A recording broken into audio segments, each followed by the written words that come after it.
Baik, selamat siang. Perkenalkan nama saya Bill Elim dan hari ini saya akan menjelaskan tentang conditional and loops. eh, Lebih detailnya modul untuk for loop. Jadi loop itu adalah sebuah fungsi dalam JavaScript yang dapat mengeksekusi sebuah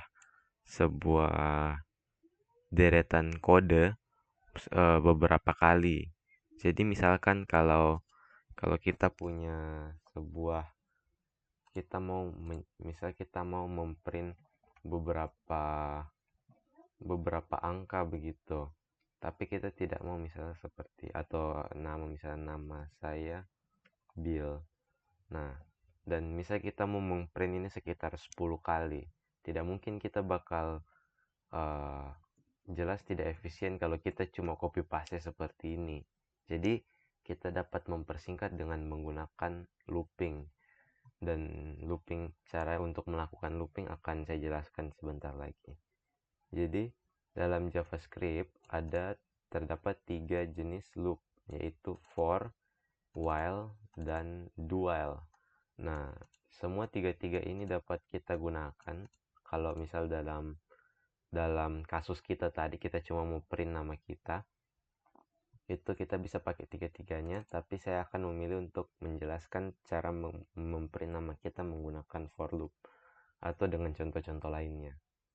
Nah, jadi sintaksnya for loop adalah seperti ini. Dimulai dengan for, terus dalam parameternya diisi 3 statement atau 3 pernyataan. Terus dikasih kurung kurawal, lalu ditulis kode apa yang mau kita eksekusi berkali-kali. Nah, pasti muncul pertanyaan, bagaimana statement ini gunanya buat apa? Atau pernyataan ini gunanya buat apa?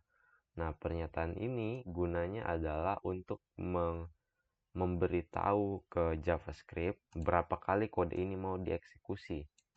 Jadi kayak kita bisa melakukan eksekusi berkali-kali, tapi kan JavaScript tidak tahu kita maunya berapa kali tepatnya. Nah, digunakan statement ini untuk memberi detail berapa kali uh, kode ini akan tereksekusi. Nah, jadi ini. Pertama, statement 1 akan dieksekusi ini. Statement 1 akan dieksekusi sebelum loop. Jadi sebelum dimulainya for loop, statement 1 sudah dieksekusi terlebih dahulu. Nah, eksekusi ini biasanya digunakan untuk cuma pendeklarasian variabel iterasi yang kalian akan pelajari, saya akan bahas nanti. Terus statement 2 mendefinisikan sebuah kondisi untuk menjalankan loop. Jadi berarti kira-kira seperti ini. Misal begini kan. Misal kita ada angka, sebut saja angka 1.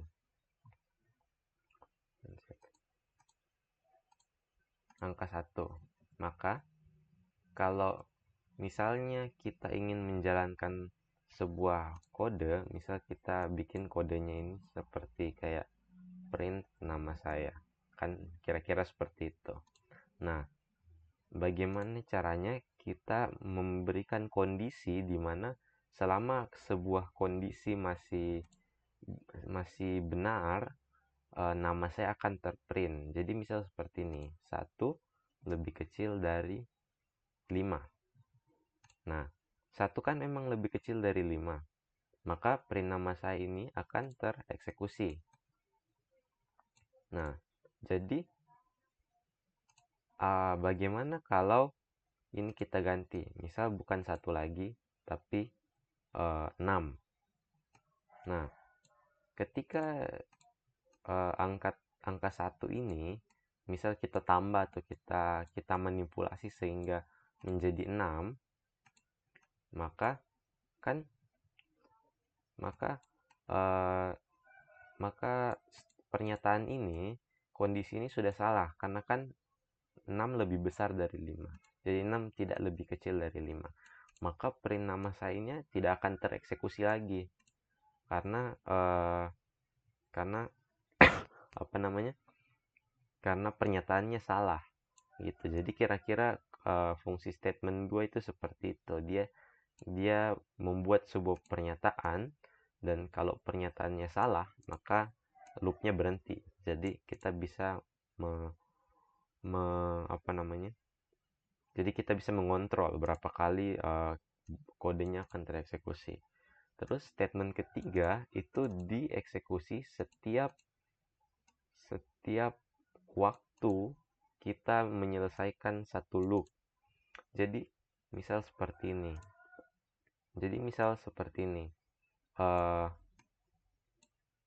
Misal kita kembali ke contoh yang tadi ya. Kita kembali ke 1 lebih kecil dari 5.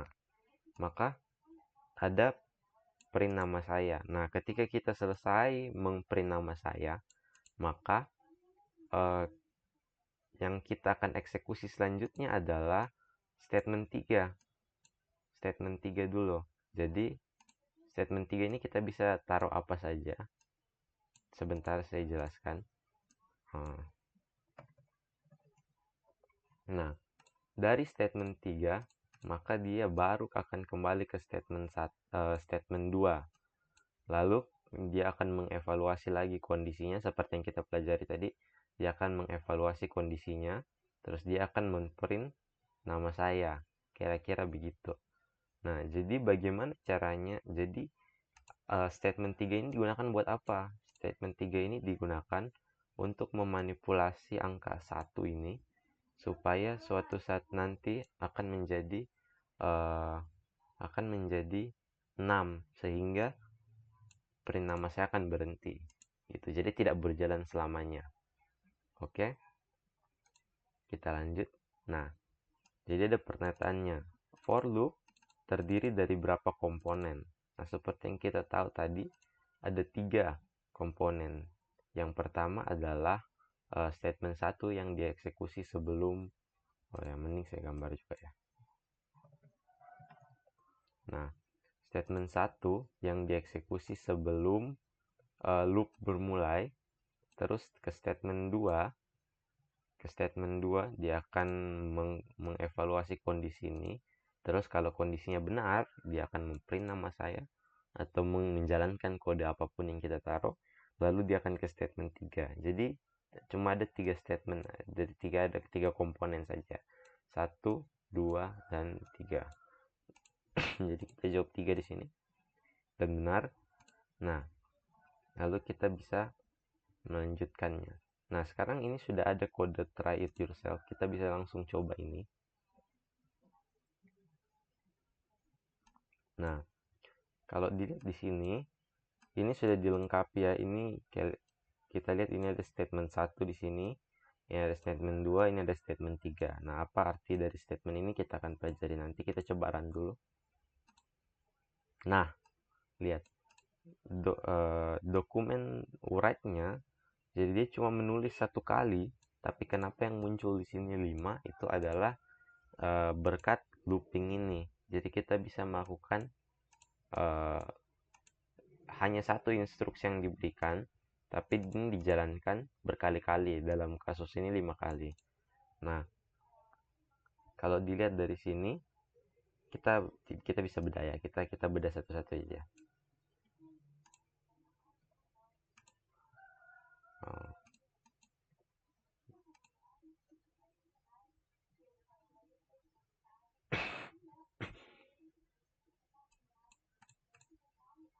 Nah, jadi yang pertama adalah statement 1.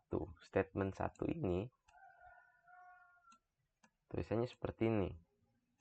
I sama dengan 1. Jadi, ini sudah ada variabel, oh no. Ini sudah ada variabel I di sini. I sama dengan I sama dengan 1. Jadi, kita memberikan nilai 1 kepada variabel I. Nah, ini akan cukup penting nanti ya. Nah, Terus yang kedua ada statement ini. Jadi yang penting kita tahu bahwa I itu sudah punya nilai berupa 1. Nah, terus Nah, terus ada ini lagi. I lebih kecil daripada 5. Atau I lebih kecil atau sama dengan 5. Jadi berarti statement 2, ini kita ingat statement 2 adalah kondisi. Jadi dia mengevaluasi apakah I itu lebih kecil atau sama dengan 5. Nah, dalam kasus ini I itu 1. Jadi kita kembali ke sini. 1 lebih kecil atau tapi ini ada sama dengannya. 1 lebih kecil atau sama dengan 5. Dan kita sudah tahu kondisi ini benar. Jadi kita bisa langsung, jadi akan terprint dari sini, ini terprint I. Jadi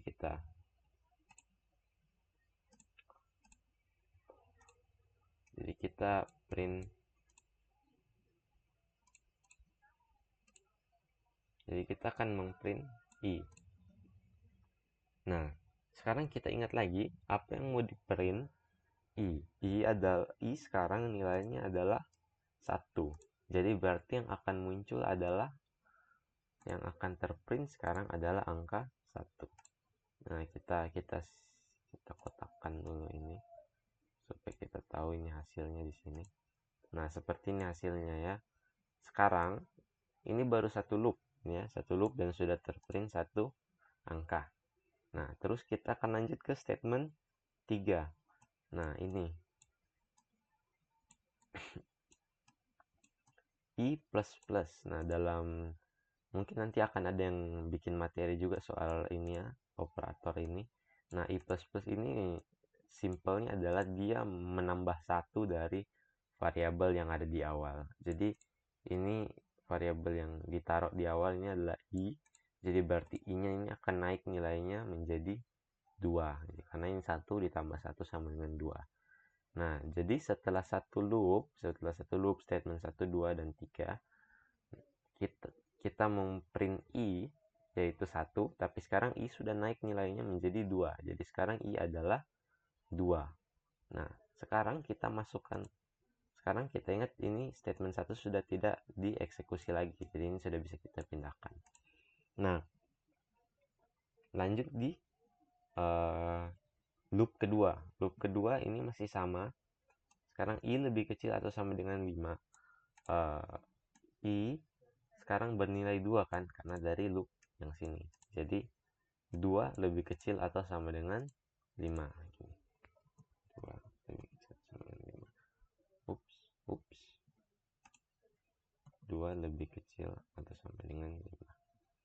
Nah, kira-kira apakah 2 lebih kecil atau sama dengan 5? Ya, benar ya. Jadi kita akan memprint I lagi. Nah, sekarang I nilainya berapa? 2. Jadi berarti sudah, kita akan masukkan nilai 2. Sudah terprint lagi ya ini nilainya 2. Nah, terus lanjut lagi ke statement 3. Statement 3 I++. Berarti nilai I naik lagi 1. Nilai I naik lagi 1, jadi nilai I sekarang 3. Nah, begitu terus. Jadi ini bukan lagi 2 lebih kecil atau sama dengan 5. Ini sudah 3 lebih kecil atau sama dengan 5. Dan sampai sekarang masih benar ya, 3 masih lebih kecil atau sama dengan 5. Jadi dia print lagi I. Jadi berarti dia ngeprint lagi 3. Terus akan ditambahkan lagi dengan I, akan ditambah 1 jadi 4. 4 masih lebih kecil atau sama dengan 5. Di print lagi, bakal terprint lagi 4. Dan seterusnya sampai I di plus lagi, misal misal 4. Nah, sekarang 5. Apakah 5 lebih kecil atau sama dengan 5? Ya, masih. Karena kan atau sama, ada atau sama dengannya. Jadi berarti masih benar ya. I masih benar. Sekarang sudah terprint nih 5. Sekarang ditambah lagi. Berarti I sekarang akan menjadi 6. Nah, seperti yang tadi kita bahas, ini ya, 6 lebih kecil atau sama dengan 5. Nah, sekarang 6 lebih kecil atau sama dengan 5, itu kan sudah tidak benar, karena 6 lebih besar daripada 5. Jadi, berarti print ini tidak akan tereksekusi lagi. Jadi loopnya berhenti. Jadi berarti hasilnya hanya sampai segini. Kita pastikan di sini. Nah, benar ya. Berarti yang kita pahami tentang loop ini sesuai bekerjanya dengan JavaScript yang asli. Oke. Ini kita coba ganti-ganti aja angkanya ya. Misalnya kita coba ganti jadi 10. Jadi berarti kira-kira yang akan terprint adalah angka dari 1 sampai 10. Kita coba run. Nah, masih benar ya. Jadi berarti sudah pemahaman kita terhadap for loop ini sudah benar. Oke, sekarang ini ada beberapa contoh lagi. Kita akan coba lihat misalnya yang ini. Nah, di sini statement satunya tidak diisi, langsung cuma titik koma. Statement satunya tidak diisi, tapi diisinya sudah di atas sini.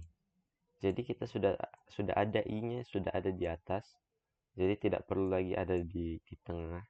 Di statement 1 sudah ada. Dan kalau kita run, hasilnya masih sama juga ya. Jadi tidak banyak yang perlu dijelaskan di sini. Statement 1 itu bisa saja tidak diisi. Kalau tidak diisi tidak apa-apa. Bisa diisi di tempat lain dulu. Seperti ini di atasnya. Terus yang di sini. Nah, terus yang di sini. Ini dia. Nah, ini statement satunya. Ini jangan pusing ya. Ini titik koma ini pemisah statement. Koma bukan pemisah statement. Jadi statement satu ini ada dua benda, yaitu yang pertama adalah i sama dengan 1 yang sudah kita bahas tadi, dan variabel baru namanya text. Text sama dengan ini sekarang string tapi masih kosong. Nah, terus kita melihat di sini text sama dengan i, lalu kita akan menulis i. Oke, jadi ini masih sama ya, dia akan menulis i. Jadi kalau kita run harusnya masih sama. Tapi sekarang ada teks di sini. Ada teks yang nilainya sama dengan i. Jadi kalau kita ganti ini jadi teks misalnya, kita memprint teks, maka harusnya masih berfungsi. Nah, masih kan? Karena teks ini disamakan i. Sekarang kita bisa lebih lagi, lebih bereksperimen lagi. Misalnya kita coba i tambah 5. Jadi berarti i adalah 1, kan? I lebih kecil atau sama dengan 5. Oke kan? Berarti masukkan. Nah, teks sama dengan i ditambah 5. Berarti 1 ditambah 5. Jadi 6. Dan kalau kita tulis teks berarti harusnya jadi 6. Tapi ini tidak bertambah ya, karena ini kita tidak kasih i sama dengan. Ini kita cuma jadikan kita panggil saja. Jadi kita tidak masukkan nilai apa-apa. Nilai i tambah 5 kita masukkan dalam teks. Ini kita akan print teks. Jadi harusnya ini 6. Ketika i-nya naik jadi 2, ini berarti harusnya jadi 7, terus 8, terus 9, terus 10. Kita coba ya, apakah 6 sampai 10 terprint di sini? Benar. Berarti sudah cocok ya yang kita pikirkan. Baik, kita lanjut. Nah, sekarang ini kita akan mengisi untuk mendapatkan for loop yang valid. Nah, kita tahu di sini adalah apa yang diisi. Kita tahu adalah kata kuncinya sendiri ya, berarti for. Terus di sini, nah ingat ya, pemisah statement adalah titik koma. Nah, di sini belum ada titik komanya ya. Di antara ini dan ini belum ada titik komanya, jadi kita tambahkan titik koma. Terus ingat, kode yang dieksekusi itu berada di dalam kurung kurawal. Dan ini cuma penutupnya, pembukanya belum ada. Berarti kita tahu ini pembuka kurung kurawal. Oke, benar. Lanjut. Nah, seperti yang tadi, if statement 2. Jika statement 2 benar, maka loopnya akan mulai lagi. Dan kalau salah, maka loopnya akan berhenti. Seperti tadi ya, maka printnya akan berhenti. Kalau ini salah, karena 6 tidak lebih kecil daripada 5. 6 lebih itu salah. Jadi akan berhenti. Nah, tapi bagaimana misalnya kita mau berhenti di tengah-tengah saja gitu. Jadi misalnya kita mau ya pokoknya kita di sebuah skenario, kita mau berhenti di tengah-tengah. Kita tidak mau ini selalu, misal ini benar tapi kita mau tetap berhenti gitu. Nah, kita akan menggunakan sesuatu yang namanya break. Ya, statement 2 ya. Kita akan menggunakan break, dan ketika kita menaruh break, kita akan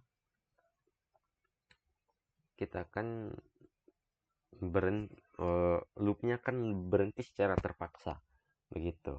Tapi yang dibilang juga statement 2 is also optional. Jadi berarti kita bisa saja belum tentu, kayak meskipun ini benar kita mau berhenti, bisa saja ini tidak ada sama sekali. Jadi ini akan tereksekusi terus. Nah, tapi kan ini akan tereksekusi terus selamanya. Nah, berhentinya itu nanti akan pakai break. Nanti kita akan lihat ya.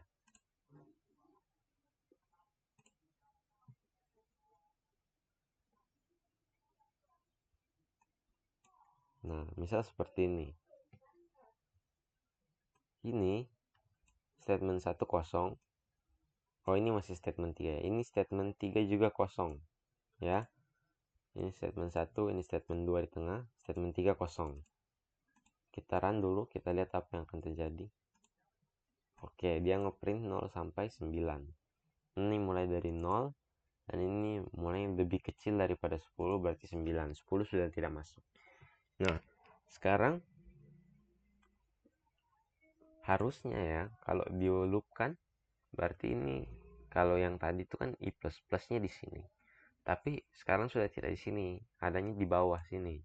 Jadi sama seperti statement 1 tadi, ini bisa saja kosong, statement 3 sama bisa saja kosong.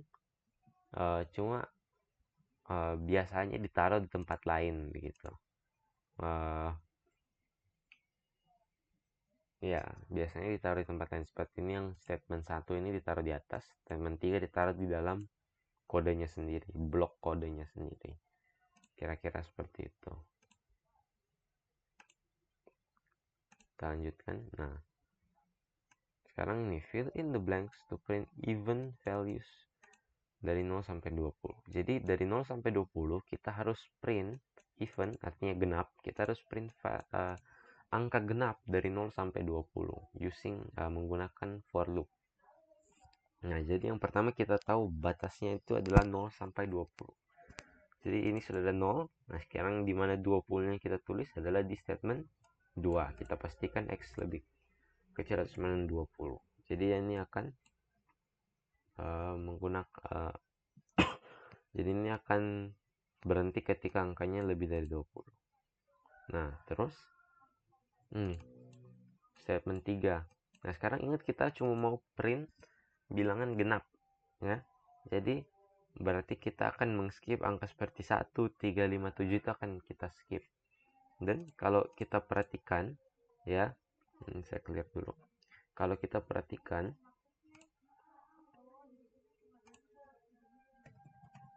3, 4, 5, 6, 7, 8, 9, 10. Nah,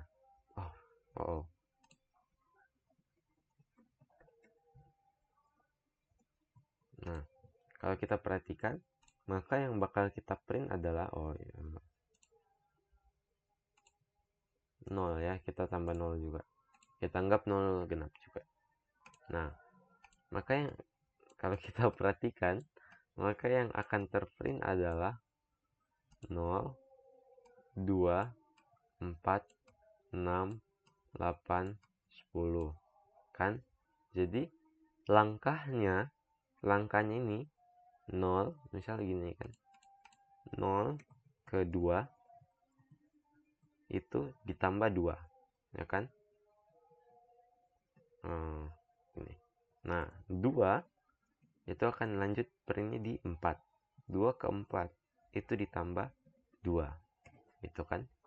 Nah, kita ingat plus itu cuma menambah 1.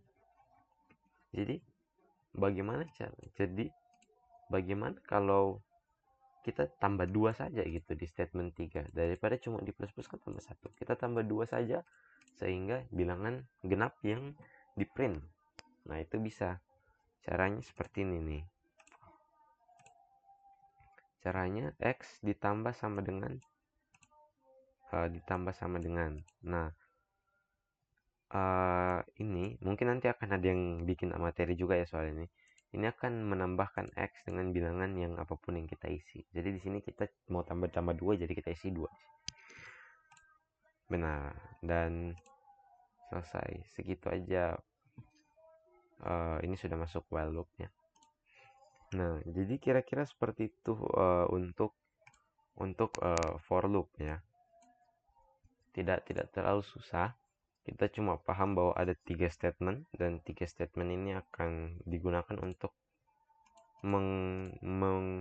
mengatur program agar print agar mengeksekusi kode untuk agar kita tahu apa yang akan berapa kali kodenya akan tereksekusi.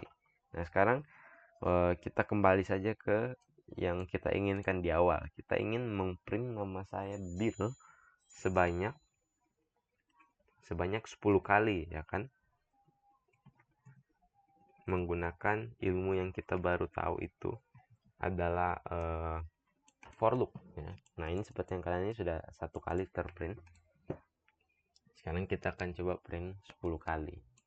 Sekarang kita akan ketik kodenya for ya. Tapi ini kita mau sedikit lebih keren sedikit ya. Jadi kita pastikan kita kasih statement satunya di atas kan, terus kita kasih kosongkan saja di sini, kita langsung skip. Nah, terus yang kedua adalah i lebih kecil atau sama dengan lebih kecil dari 10 kan, ini statement 2 nya. Jadi kita cuma mau 10 kali, terus i plus plus kan, jadi tambah 1 terus. Nah, ini kita kasih kurung per awal.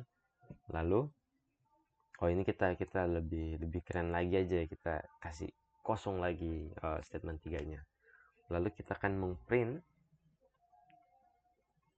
ini saya pakai console log, nama saya Bill.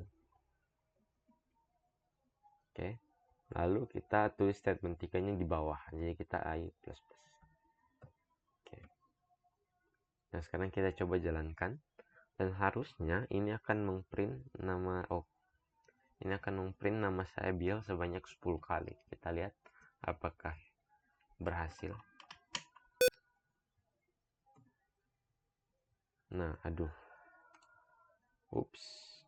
Ini sudah terprint 10 kali, tapi tidak, tampilannya memang begini. Jadi kita coba kita tambahkan aja sesuatu ya. Kita tambah i ya. Jadi kita tambah i. Jadi i-nya ini dari 0 kan. Jadi akan terprint nama saya Bill 0, nama saya Bill 1, nama saya Bill 2. Ini sebenarnya sudah terprint 10 kali, sudah benar. Ini tujuan kita sudah benar. Cuma dia menyembunyikannya ya, karena dari browsernya sendiri. Jadi kita coba sekali lagi. Sekarang kita beda-bedakan stringnya ya kan, karena ini tadi nama saya Bill sama semua, kita bedakan, kita tambahkan i di belakangnya. Kita coba run lagi, tapi ini kan kita sudah mendeklarasikan i di atas, jadi kita akan nah, jadi kita akan mencoba lagi. Nah, ini sudah masuk ya. Nama saya Bill 0, 1, 2, 3, 4, 5, 6, 7, 8, 9. Dan ini 0 sampai 9 ya, sama ya 1 sampai 10 ya. Berarti kita sudah berhasil mempelajari tentang for loop dan menggunakan ilmu kita untuk menyelesaikan masalah yang kita punya, yaitu memprint nama saya Bill 10 kali. Seperti itu. Sekian dan terima kasih.